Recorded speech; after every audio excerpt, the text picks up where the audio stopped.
Hello, dear students. This is your Professor Lázaro Pino, and today we are going to have the review for the second exam. During this review, I will go over some exercises. Sometimes I will show you the way to solve it, but you have to study it. So you can stop the video at any time and you can see the answer for every exercise. At the end, if you have any doubt, just let me know and I will solve it as soon as possible. The first question I want you to be answering is, equilibrium is reached in chemical reaction when the rates of the forward and reverse reactions become equal, the concentration of the reactant and products become equal, and so on. The right answer is A. When the rates, as you can see in this graph, the rates of the forward and reverse reaction are equal. The constant of equilibrium expression, Kz, is always equal to the product of the concentration of the products divided by the power of the concentration of the reactants. The exponents that you can see here are the indices in front of every substance in the equation when it is balanced. For example, for hydrogen is 1, for iodine is 1, and for hydrogen iodide is 2. Then, the correct answer for this is T, because you have in the coefficient the product's concentration, in this case raised to 2 because of this coefficient, divided by the product of the concentration of the reactants, as you can see here. Also, it's important for you to determine the constant of equilibrium expressed in pressure when you know the concentration, the constant of equilibrium in concentration terms. It is equal to Kc times the R constant times the temperature in Kelvin, and everything is raised to delta N. What is delta N? Is the number of moles of the products minus the number of moles of the reactants. In this case, you have 2 plus 1 minus 5. Then the exponent in this case will be to the third. Another exercise that I want you to study is to express the constant of equilibrium for different reactions. Here you have 3 equilibriums. And remember that always you express the concentration of the products raised to the coefficient in the equation divided by the product of the reactants, as you can see here for the equilibrium A. Here you have 2 more exercises. You can stop the video at any time and see if you are right in your answer. In this case, you have to calculate Kp knowing Kc in every equilibrium. All what you have to do is to apply the formula we have seen before, and you will get the result. Stop the video, watch the exercise, and you will see that is pure math what you have to do in this case. In this exercise, you are asked to calculate an equilibrium constant for the reaction. What is given? Oh, you are given a chemical equation with an equilibrium constant that is related, of course, to this equation. And what you have to do is to calculate the new constant of equilibrium according with the data that is given. You can stop the video at any time and you can see the answer.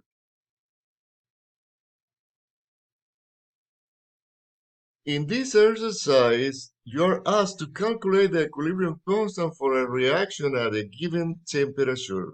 What are you given? Well, the equilibrium concentration of the reactants and products, and also you have the temperature.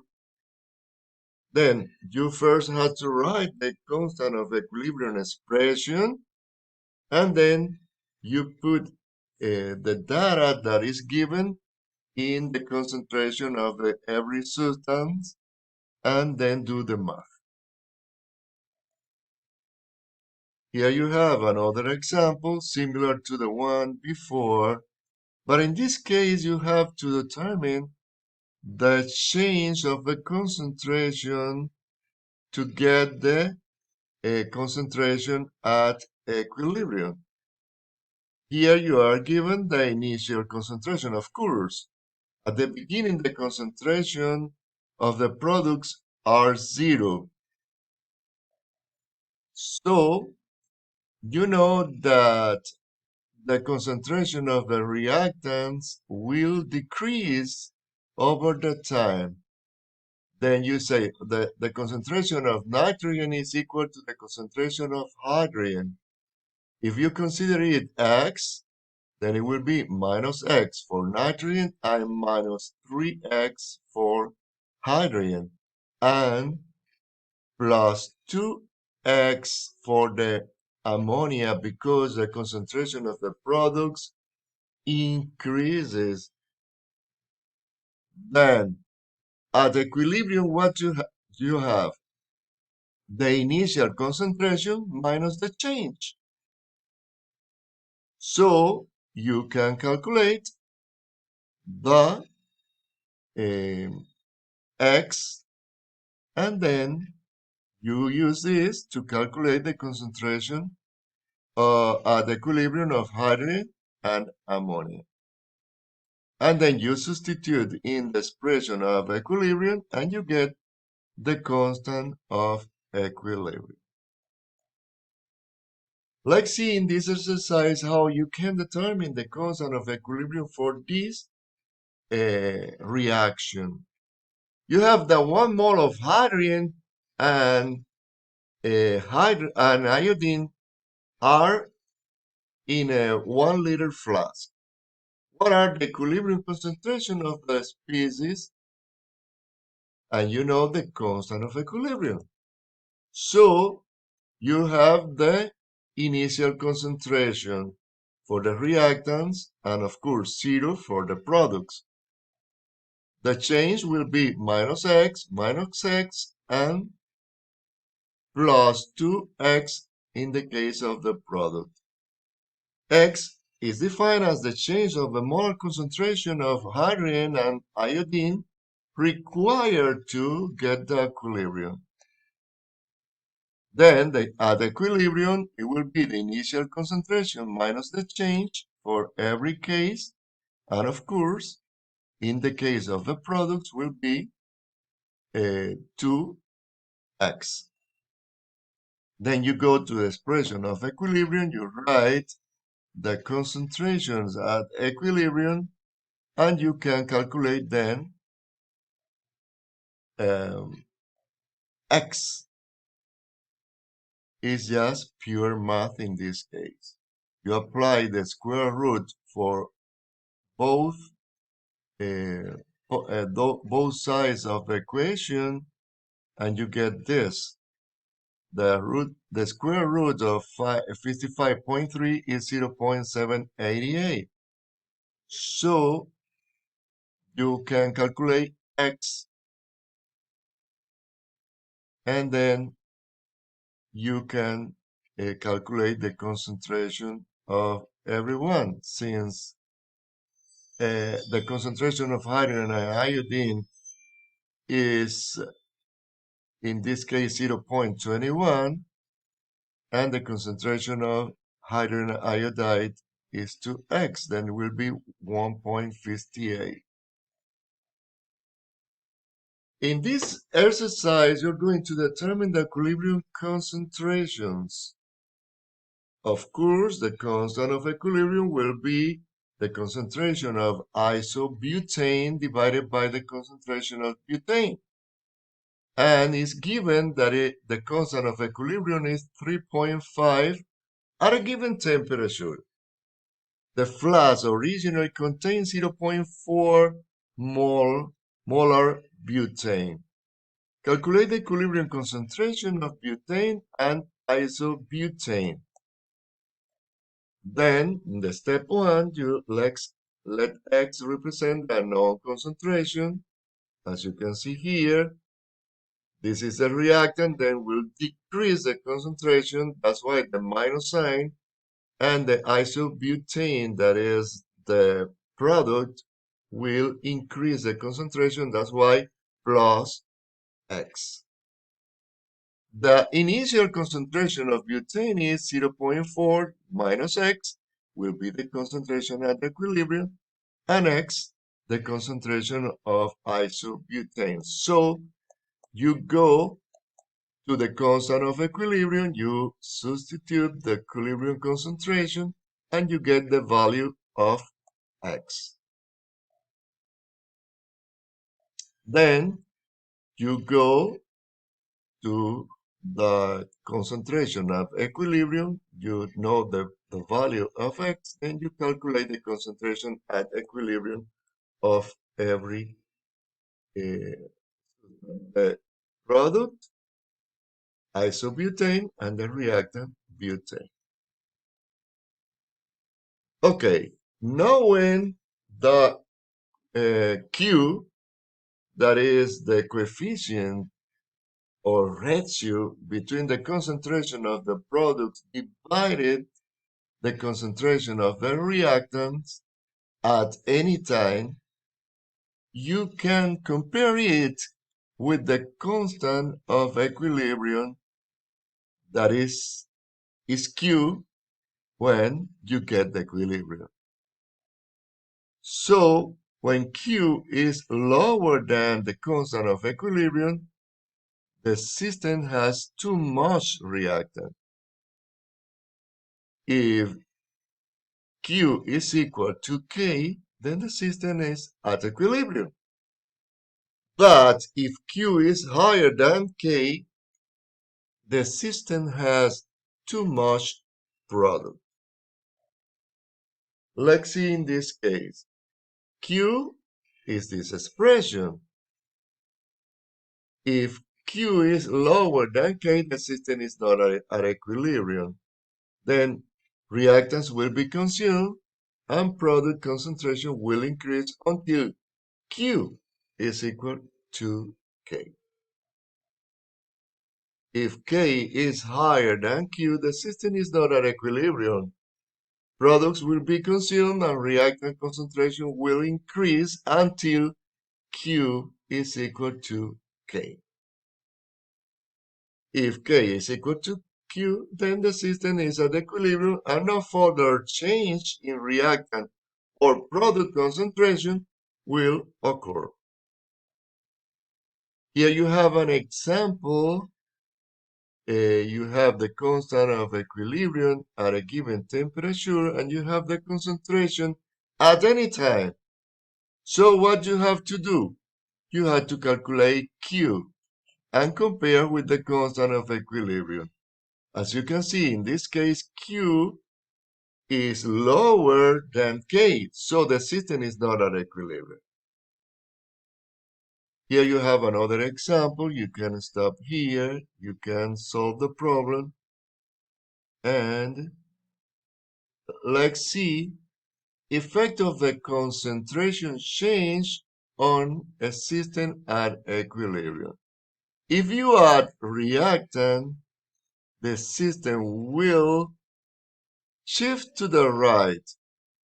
It means from reactants to products, but it doesn't affect the K, because K is the constant of equilibrium at that temperature.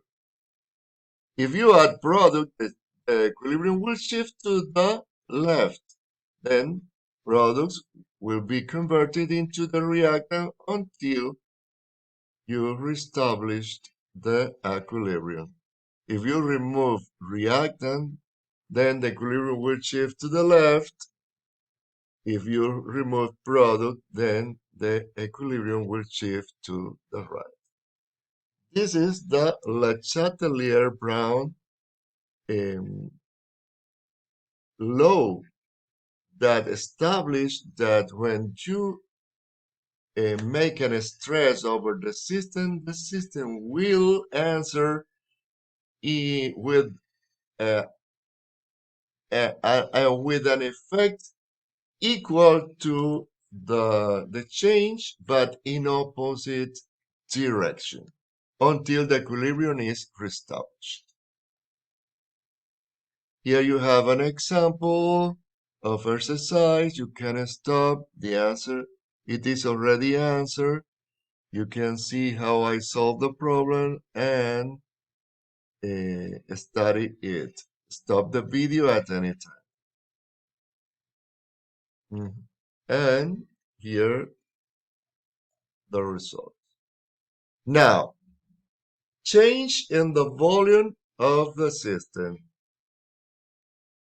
does not affect system involving only liquids or aqueous solutions can be compressed or expanded. So if you have a solid, it will be not affected by the change of the volume. When the volume of a reaction container is decreased at constant temperature, the pressure inside of a container increases. Remember, the volume decrease, the pressure increase because they are opposite. And when the volume increases, the pressure decreases. Here you have an example.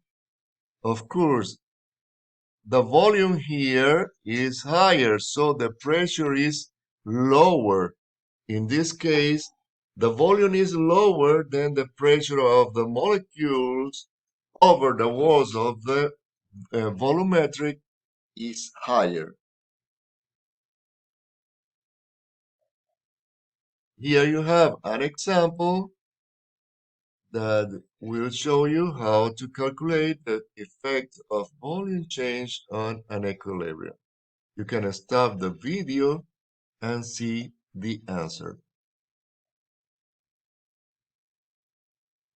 Change in temperature. You know that the processes could be exothermic if the reaction releases energy, and endothermic if the reaction absorbs energy from the environment. So it can be considered as a reactant or product to predict the effect of the temperature change on the equilibrium position. In the case of exothermic, heat is a product because it's released. In the case of an endothermic reaction, it's a reactant because it's absorbed. When the temperature increases, the equilibrium system shifts to consume the added energy. The exothermic reaction shifts to the left, but the endothermic reaction shifts to the right. When the temperature decreases, then the exothermic reaction shifts to the right and the endothermic reaction shifts to the left. Here you can see an example of equilibrium system. You have the temperature and the constant of equilibrium at this temperature, and you have the enthalpy. The nitrogen dioxide concentration decreases when the reaction flash temperature is reduced. Why? Because as you can see, the enthalpy is negative. What does it mean? That the process is exothermic. If the process is exothermic, then when you decrease the temperature, the process will favor the production of products. So the concentration of the reactants will decrease. In this table, you can see how the increase in the temperature or decrease in the temperature will affect a reaction when it is exothermic or endothermic. Here you have the system response and the effect on the constant of equilibrium. Well, look, the constant of equilibrium depends on the temperature, so it will be affected. Here you have an example of how to determine the um, the change in the equilibrium constant when there is a change of temperature. For that, you will use the Van Hoff equation. That is the one that you're observing here. Then you have a constant of equilibrium for temperature 2 and the constant of equilibrium for temperature 1. Delta H is the, the enthalpy of the reaction, and R is the constant of equilibrium. Sorry, R is the ideal gas constant. So here you have an example of how to use the Van Hoff equation. As you can see, and here you have the solution. You go to the equation. In this case, the incognite is the constant of equilibrium 2, and you can calculate doing the math of this problem. Here you have another example that you can stop the video at any time and you can study the answer. Okay. What is an acid-base conjugate pair? Okay. Here you have in this equation an acid and a base. Why I know that this is an acid? Because it's a hydrogen or protons of hydrogen donor, while this is a base because it's an acceptor of these protons. So here is the acid and here is the base. If you go this place, then the acid will be this and this will be the base. But this is the conjugate acid of this base, and this is the conjugate base of this acid. You can stop the video and you can see the answer at any time. A solution has a hydronium ion concentration of 5.5 times 10 to minus 4 molar. What is the hydroxide ion concentration in this solution? The temperature is 25 Celsius degree. So, using the equilibrium constant expression Kw to calculate the hydroxide concentration, you go here, you say the constant, the product of the concentration of hydrogen ions and hydroxide anion is equal to the constant of the water, Kw. You know that the concentration of of then you divide both this is you passes the concentration of a hydronium ion to this part, and you divide the constant of the water by the concentration of a hydronium ion that is given, and you get the concentration of the hydroxide ion. Here you have an example similar to the one we have seen before.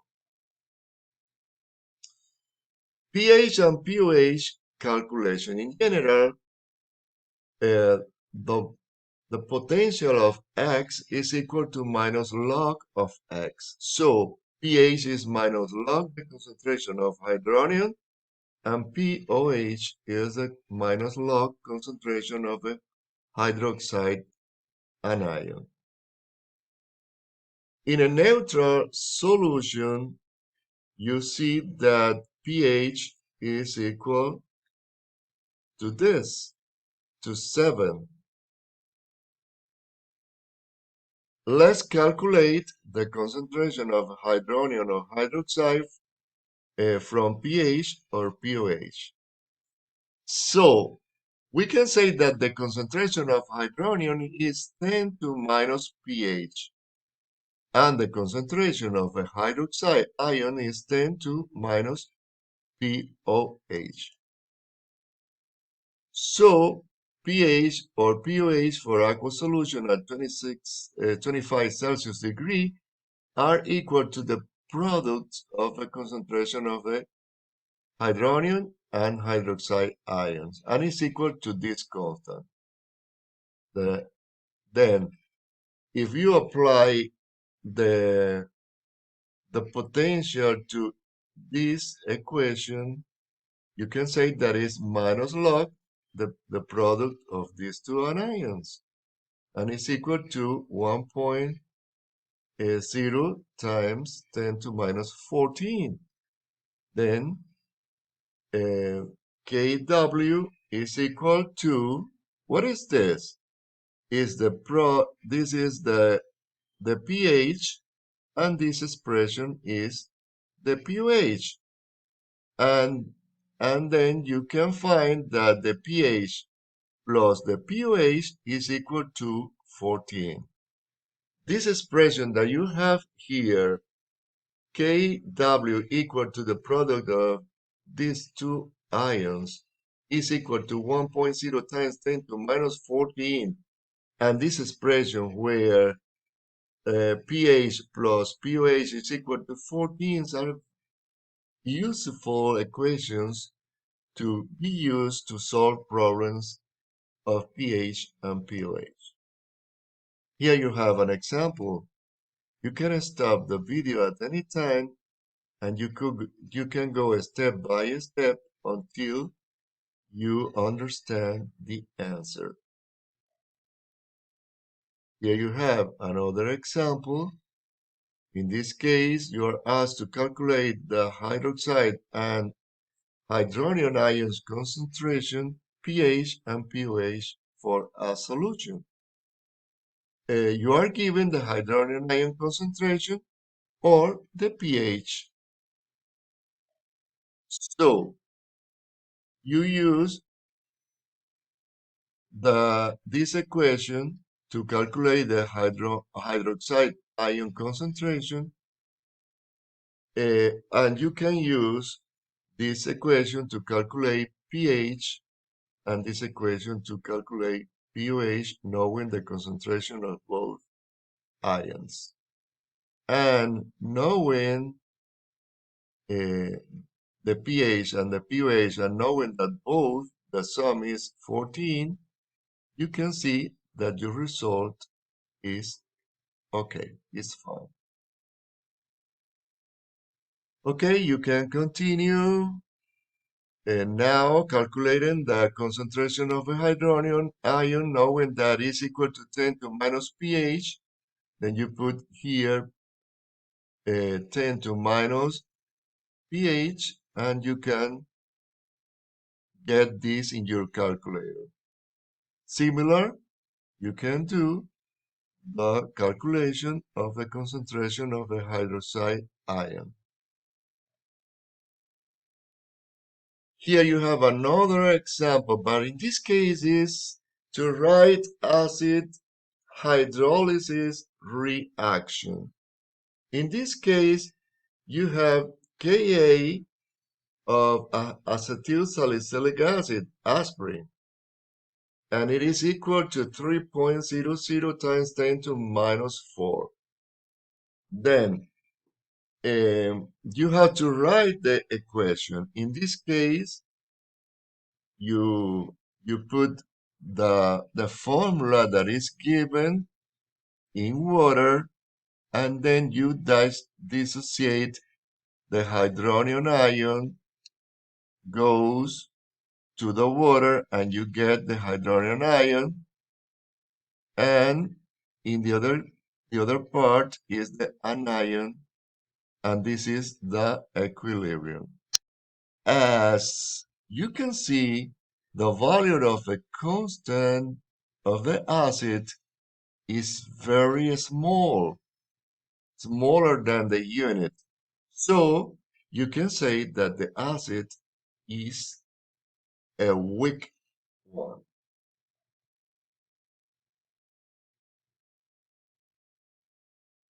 Knowing the constant of equilibrium of the acid and the constant of equilibrium of the base, you can say whether they are strong or they are weak.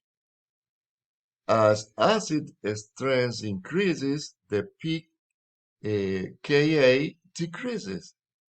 The stronger bases have a Kb values and a small, a large Kb and a small pKb.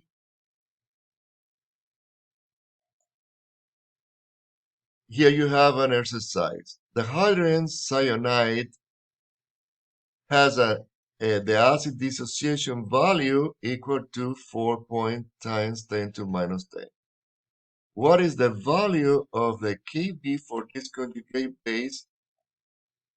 So you come here, knowing that the Ka times Kb is equal to the constant of the water, you can calculate Kv. You have Kw that is a constant, and you have the constant of the acid in this problem. Then the constant for the base is 2.5 times 10 to minus. Here you have another example. You can stop the video and see the solution for the problem. Here in this case, you're going to do the measurement of pH solution containing a low concentration of a weak acid or a weak base.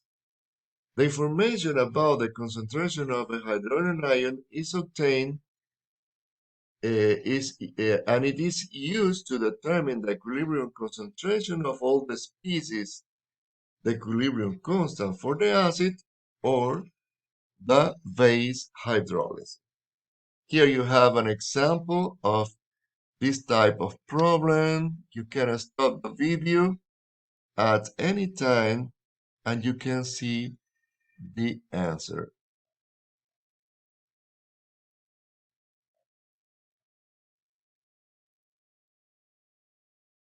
In the case of the pH of a strong acid, you have to take into account that strong acids are 100% ionized. So the concentration of the acid is equal to the concentration of the hydrogen ion. Then you take this concentration into the expression of pH and you calculate pH. In the case of this strong base, well, it's similar. The concentration of a hydroxide ion is equal to the concentration of the base. So you can calculate the concentration of the hydroxide ion, and then you can calculate, knowing the constant of equilibrium of water and the hydroxide ion concentration, you can calculate the hydrogen ion concentration. And using in this expression of pH, you can calculate the pH. In the case of a weak acid, well, there is a difference here. Let's see. You have here the initial concentration, and you have that the product's concentration will be 0. The change will be minus for the acid and plus 1 for the products. So if you have the concentration of the equilibrium, you can get the initial concentration and the change, you can get the equilibrium concentration using this expression. So you go to the constant of the acid and you put the values of the constant of the acid and the concentration at equilibrium of the different species. And this way you can calculate X.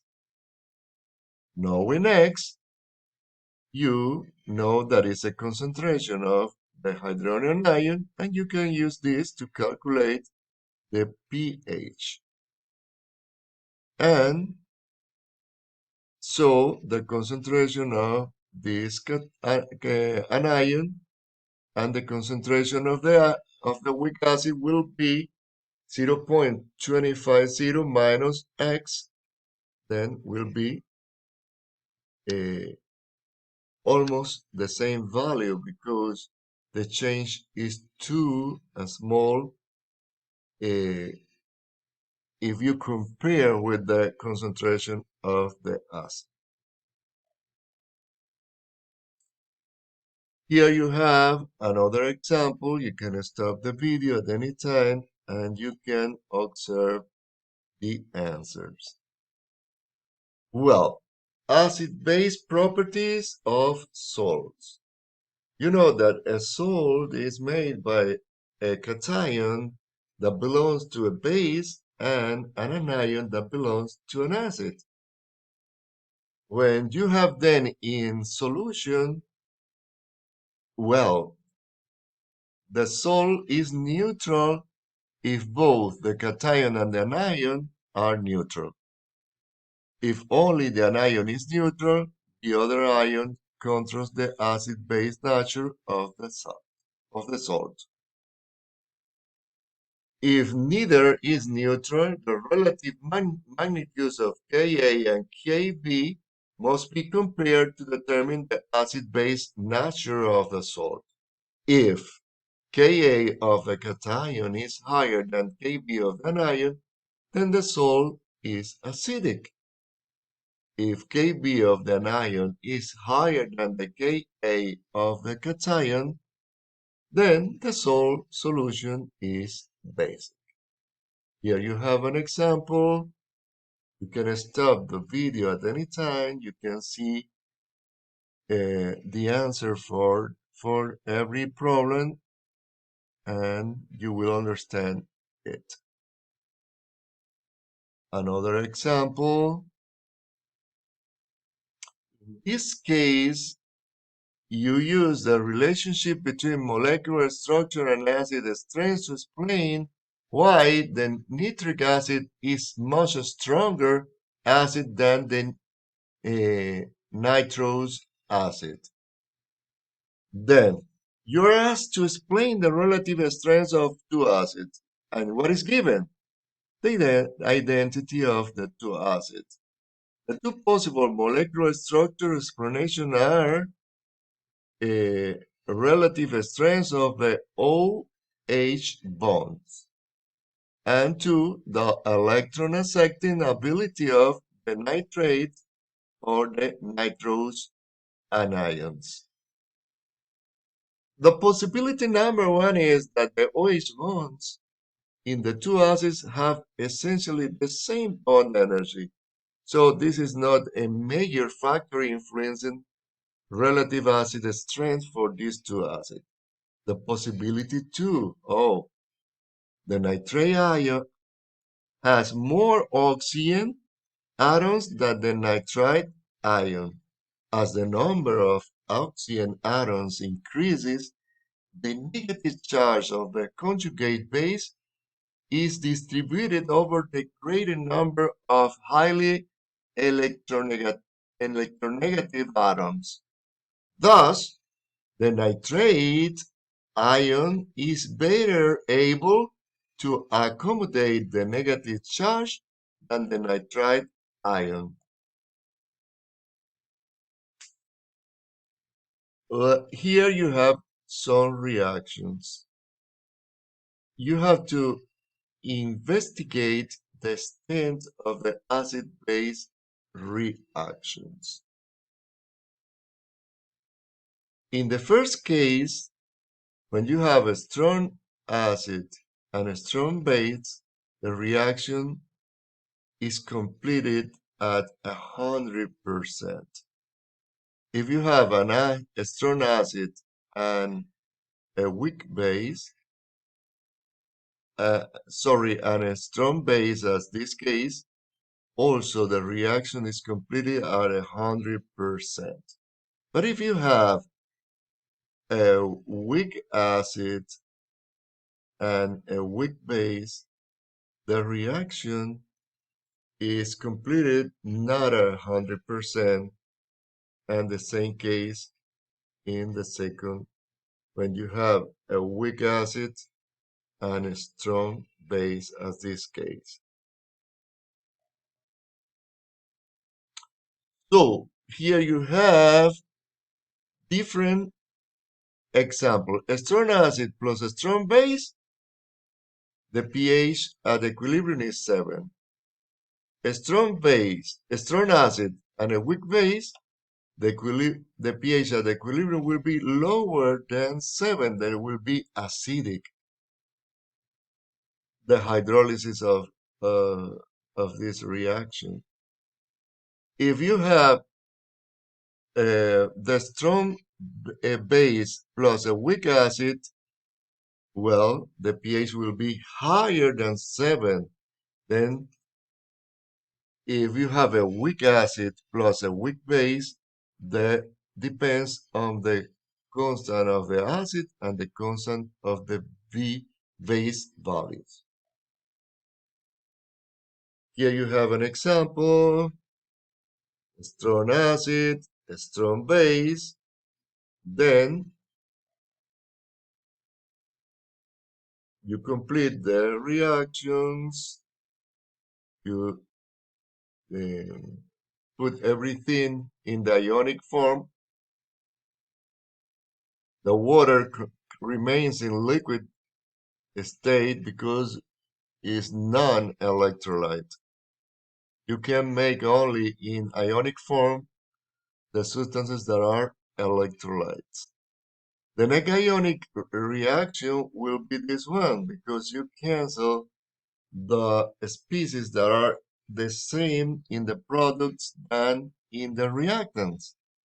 So you can say that the cation, hydrogen cation plus the hydroxide anion is or produces two water molecules.